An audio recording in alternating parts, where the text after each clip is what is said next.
বরাক দর্পণ studio. নমস্কার, news Barak দর্পণ studio থেকে আমি সঞ্জন কুমার প্রবেশিত। আজকের দেশ বিদেশের গুরুত্বপূর্ণ খবর। আজ শিলচর মেডিকেল কলেজ হাসপাতাল চত্বরে একটি 5 থেকে 6 বছরের আনুমানিক বয়সের শিশু কন্যাকে উদ্ধার করে গঙ্গুর পুলিশ চৌকিতে স্থানীয় লোকেরা হস্তান্তর করেছেন। জানা গেছে মেয়েটির বাড়ি শিলচরের রাঙ্গিরখাড়ি এলাকায়।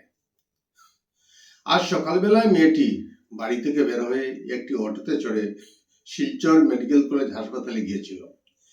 কেন সেখানে গিয়েছিল তা বলতে পারছে না, বা কেউ অপহরণ করেছিল নাকি সে নিজের থেকেই গিয়েছিল সে বিষয়ে কিছু জানা যায়নি।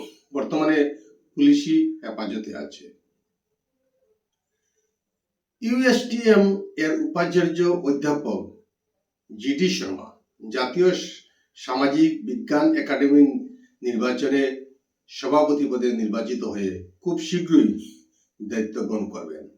কয়েক দশকের অভিজ্ঞতা, শিক্ষা ও গবেষণা ক্ষেত্রে বিশেষ প্রতিভা থাকা উজ্জ্বল ব্যক্তিত্ব এই বিশেষ মর্যাদাপূর্ণ পদে নির্বাচিত হওয়ায় এই একাডেমির গবেষণা ও নীতিগত বিকাশের ক্ষেত্রে আরো এগিয়ে যাবে বলে অনেকের বিশ্বাস।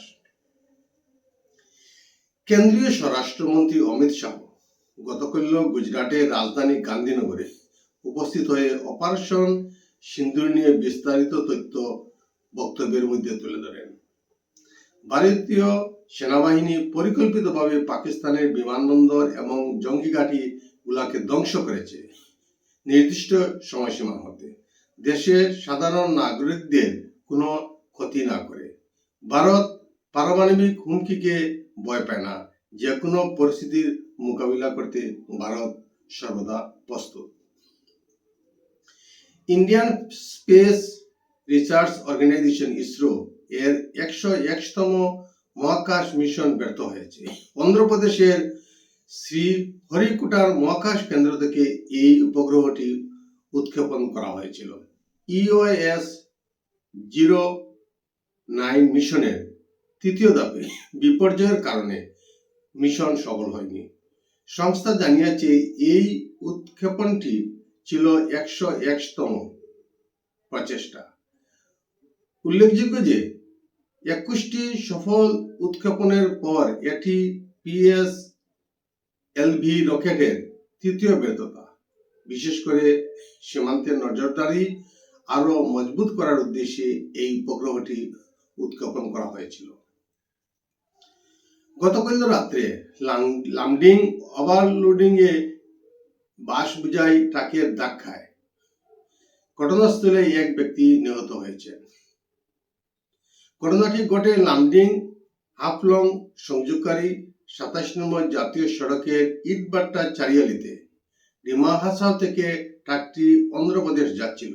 গাড়ির নম্বর FP39UU 5567। এখনো পুলিশি তদন্ত চলছে।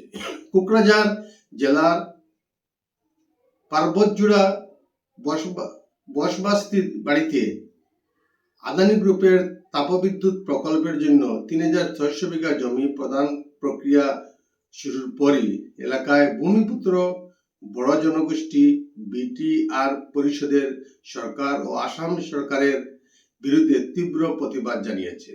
প্রতিবাদ সভায় প্রমোদ বড় মুর্দাবাদ, বিজেপি মুর্দাবাদ ধ্বনিতে জনগণ গর্জে ওঠেন এবং রাজ্যের ক্যাবিনেট মন্ত্রী ইউজি ব্রহ্মের মন্তব্যেরও কড়া সমালোচনা করেন।